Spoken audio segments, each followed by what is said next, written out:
warm welcome to all of you. It's very sunny here inside the room, I need to admit. So you don't feel it if you are sitting there. But it's really great that we have that opportunity to get all of your feedback as well in a direct conversation. And I think while we are here more like looking like in a fishbowl, so we really want to put in that session the customer in the center, because the customer in the center, that is definitely also our theme within Jürgen's leadership team. It is about how we make it real. And I also had a t-shirt. Timo, now I need to have your action. So could you throw me the t-shirt over? Now let's see if I can still do it. Oh, yeah, I made it. So thanks. In the end, if you need to remember one thing, it is we try to make innovation real. And there are different means to it. So for us, it's really something that we try to make sure that we are working with the technology, with customers, implementing it, and then seeing how our customers can innovate on top of that. And there are different elements to it. And I will quickly guide you through some of the elements, but then I will promise you we will also have customers here on stage and in the center of gravity. So, while I'm within SAP now since 20 years, that feels a little bit old now, but how can I prove the business value to my senior leaders? Or how can I prove the business value to my stakeholders or the shareholders? How can I come and overcome the complexity, which is not very, very easy if you take a look at now the hyperscaler world. That is also something that we are tackling for our customers very heavily. And also they want to have a trusted and honored and truly clear advice on what is the go-to solution? Where should I go? Where should I start? And one thing which is maybe not in the center of your mind right now, if you're thinking about a tech conference, it's also about how can I create a culture which supports the innovation spirit? And how can I make sure that all of my grassroots projects are really then becoming a success on a broader scale? So it's also about culture, which we will also drive during that presentation. And then also later on, maybe we do some promotion on additional sessions. So you remember at the keynote stage, Garrett has a formula. I love formulas. And I think especially for customer innovation, it's also about what is the formula of success. And I think it always starts with what is the right set of strategy. And I will not repeat the intelligent enterprise strategy or the experience economy, but the question is for all of our customers that we have on our slides and also which we have later on here on stage is always the question, how can I become an intelligent enterprise? What is the step? What are the steps that I need to take? What is the experience data that I could integrate into all of my aspects? And what are the customers talking about myself while they are sitting here?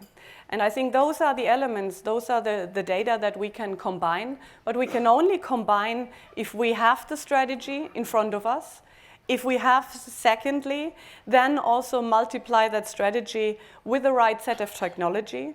And Jürgen, I could not repeat it better than Jürgen already did with the announcements on the business technology platform. It's really, the key differentiator is not the pure technology. It's the combination with semantics. It's the combination of master data. What does this mean in a business context? And that is how we are formulating our area of the business technology platform.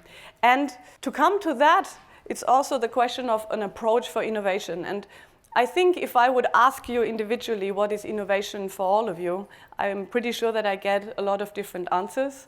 But there is always a nucleus in there. Either it's the rocket science, it's the supermaster, it's the new business model, or it's also innovation in the business processes that I'm currently running and how can I get more effective and how can I build the new stuff into it. And so for us, it's also the question to work with our customers on a methodology like the design thinking approach, and then also give our customers the opportunity to release all of that power and maybe create a life-changing event in one of those sessions at a place, which is the App House, and we will learn about that also later on. It's about people, it's about a place, it's about technology, and it's about leadership. And I think if we all combine that, strategy multiplied with technology, multiplied with the right set of approach, in the end for us, and that's really key to for Jürgen and to our entire leadership team, it is the ultimate success. We are only successful if our customers are successful. So for sure, if we multiply 1 with a 0, there is no value for the customer. And that is why really it's important for us to listen and then also to implement. For instance, one of the examples was the commercial models, and we had a lot of discussions. Should we only go this direction with subscription? No, we also want to go into pay-as-you-go because we need to lower the entry barriers. It needs to be easy. It needs to be desirable to work with SAP. And then as soon as we are passionate, then we can also think about other means. So, and that is really dear to our activities that we have. I think maybe I can ask you now, what is it about? So that is what you will see over the course of the next days. We love it. It's the business technology platform and the combination of the intelligent enterprise. But in this respect, it's the question where to start. And all of our customers are at different stages. Some of the customers, and we had it at the previous discussion, I think, Danielle, you mentioned it, we have a long history of ERP customers. How do we nurture them with our technology? What is their step and how to move them to the new world? And we have customers which are completely new kids to the block in the experience economy. But in the end, if you take a look at the role of the technology, I would say it is the glue in the middle, it's part of the helix, and it's only complete if you combine all of the different things. And this combination of the different things, and now it's the time, and I promised you I will set the customer really in the center of the session, so I really tried to speed up, and hopefully I did well so far. Where are my customers? Niklas and Jörn, please join me on stage and please give them a warm round of applause. I'm really happy that we have the opportunity today to talk about your journeys. But before we talk about your journeys, and I really directly selected that combination, you will find out what is the essence of it during the course of the presentation, because it is very diverse. And maybe Niklas, delivery hero would be a good idea right now if we don't have had lunch. But maybe you could speak quickly about your role, your person, and what is your business about. Yeah, happy to do so. So thank you for inviting me. Great opportunity, of course, for us. So Niklas Hoy, as you can see, Director of Finance Systems. Finance Systems is our SAP department at Delivery Hero, and I'm kind of leading all the tech streams within the department. Perfect, thanks a lot. Jörn, Nestlé is a huge company. What is your role and what are you doing? What's my role? That's quite often an interesting question that I actually get asked by my children. Dad, what are you doing in the office? Oh, that's a difficult, tricky one when you ever try to answer that question. No, really, man, we don't need to talk too much about Nestlé, what Nestlé is from a food company perspective. But I'm responsible for what we call product group in innovation methodologies. And we're physically sitting within IT. So what are the innovation methodology to enable IT supporting the business? This is what we're looking into with the team. So we have specifically 2 stories. The one is really starting and helping a startup to really grow and build a sustainable business. And we have a multinational, huge company to innovate on top what they already did in the past very greatly. And I think that is very, very interesting element. But Niklas, if you allow me to start with the Delivery Hero story. So from your perspective, you had a really successful development with Delivery Hero. What is your biggest challenge on that transformation journey? And how have you approached that challenge? Yeah, so so maybe it starts, why are we doing SAP, which is just like a 3-year-old story, and which is when I started. Our order rate is growing dramatically. So it's really, we just processed, I think a few weeks ago, we passed the 2 million orders a day. Not quite the dimension yet of Nestle, but but we know already it will grow very fast. So we will look at like 10 million, 20 million orders in a few years. Looking at new business models too. So it's clear we need an enterprise solution. And I think even it will be a challenge, even with SAP, we will need to know on time and proactively kind of test how can we actually scale with the order rate. So that's one challenge, and I think so far we met it pretty good. So our processing times are not an issue currently with kind of our whole invoice runs and so forth. But another big challenge is clearly we are a very diverse company. We're entrepreneur driven, meaning that we have entities with their own platforms doing their own business. So we need to integrate with a lot of systems. So the integration part is something, a complexity we need to get achieved. And then we're an IT company with very young digital natives. Yeah, these are really a lot of people in their 20s, in beginning of 20s, developers, product people. And for them, we just need to deliver a really nice, unified user experience. And that is a big challenge. We're already looking at kind of different solutions. We have an S/4HANA, but we're also looking into cloud solutions. And we need to kind of get this right so that the people don't need to think about, now I need to access Ariba, now I need to access Concur. For them, it's just like one unified experience. And that's very important that we're getting there. And that's our main focus that we're looking at. When I started at SAP in 2000, I think everybody said, you are the ones with a great user interface.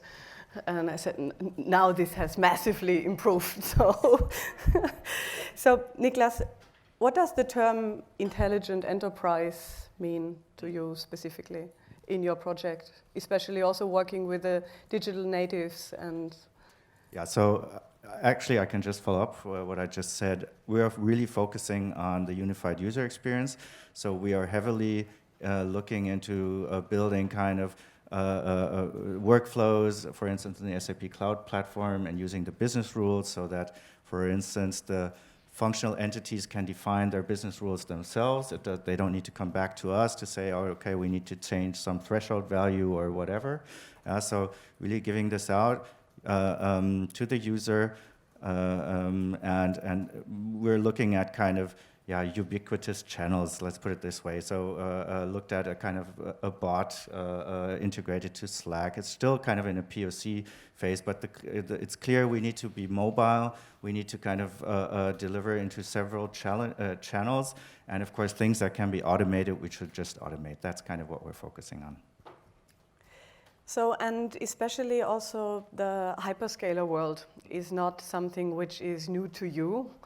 I would like to learn about how the business technology platform concept and everything that we have heard today also supports you with your hyperscaler strategy, and what is your essence right now out of that? So that's very important for us, and it's kind of really fits into our strategy.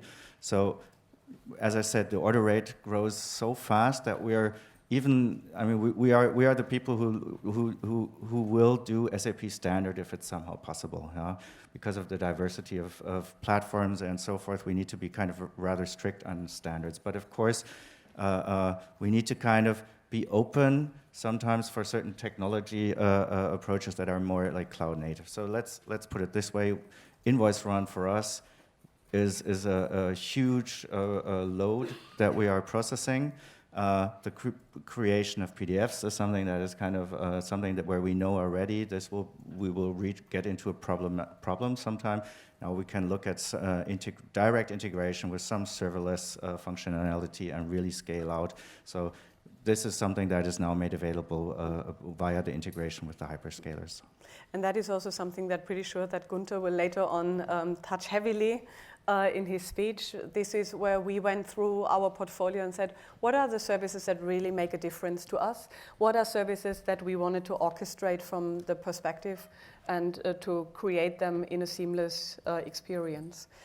So looking into what Nestle is doing, Jörn, so from your perspective, how did the digital transformation change, especially your business, and what were the challenges for you, and especially also the IT team? A lot of challenges in one statement. I mean, building on what Nick just said in the framework, I mean, starting up with young talent who are coming from a development perspective into the new age. So how do we make IT relevant and attractive from a service so it doesn't become obsolete and not interesting from the beginning? And I think that has been one of the major transformation that we have been going through. Already started several years in the past, where we collaborated deeply with the app house, with the services around there. How do we make IT user-centric? How do we make it valuable from a perspective, and how do we go in the right direction, investing our projects where it's actually needed? Well, we spoke about several topics in the past that we are investing a lot of time, a lot of effort, looking into primarily technology to solve problems or business problems where there is potentially not a need in the conjunction. And so what we mean with that, quite often what we support today in the digital transformation, that we make sure we have that why we actually invest our time and effort behind there, and not just jump on the first technology. And that overall is in essence in the cultural change. So it's not only creating a prototype and wondering then why it does not fly, and then create the next one. I really like your approach that you have set up, so that you really test drive prior to that and include all of the people on their journey on a human-centric innovation approach. So especially, how did the collaboration also with the app house work? So because that is also maybe new to some of the audience here. I mean, coming back, I mean, Anja, you said you started back in 2000, and I think within Nestle we literally started back in 99 and 2000, a major transformation project where we are today on a global scale with SAP. When we look back, and actually I think Nestle with a couple other ones has been starting the Fiori topics, and it's a pleasure to see where we are today with Fiori, where we kicked off the journey in Fiori. But one of the essence behind there was that we're masters in designing applications with KPIs on designing application without actually understanding why we're doing it in that journey. So the collaboration with the App House and with the HBI, so the Hasso-Plattner Institute in Stanford as well in Potsdam, we really took the moment to say, how do we set up an organization which challenges themselves in the journey? How do we identify proper needs and having that intense partnership between the vendor and the provider. So really having that mix between them. And I can say, I mean, over the last 5 years, this collaboration, this partnership has been really growing beyond actually our professional services. Yeah, and I think right now, I think there are also different speeches on the show floor, but could you also give us some insight into maybe one specific project or that comes to your mind if you think about artificial intelligence or machine learning, something that is close to your heart and where also we play a role together? I mean, one of the key elements where we see massive changes coming up is from the usability in the supply chain area. When we look back, what was supply chain technology 3-5 years back? Where has it been transitioned today? The chatbot topics in procurement. How do we support this ongoing in the cloud framework? So there's a lot of initiatives really happening, and it's with pleasure to see where this has been going. And again, underlying that, we're fostering that change. But at the same time, I think that's where the collaboration in the design and the concepts comes together to say, how do we utilize them below the iceberg that we do have the necessary culture embedded? Because we're changing people's behavior. We're changing the way we operate the business in the future. So it's not only what is above the surface, but it's really essential to make sure that we tackle and address what's below. And I think it's often the saying, culture eats strategy for breakfast, but I think if you don't have the right set of culture inside the company, it's very difficult to get all of the people aside and then really run it on a broad scale. And with that, I think, thanks a lot, and also thanks to your question.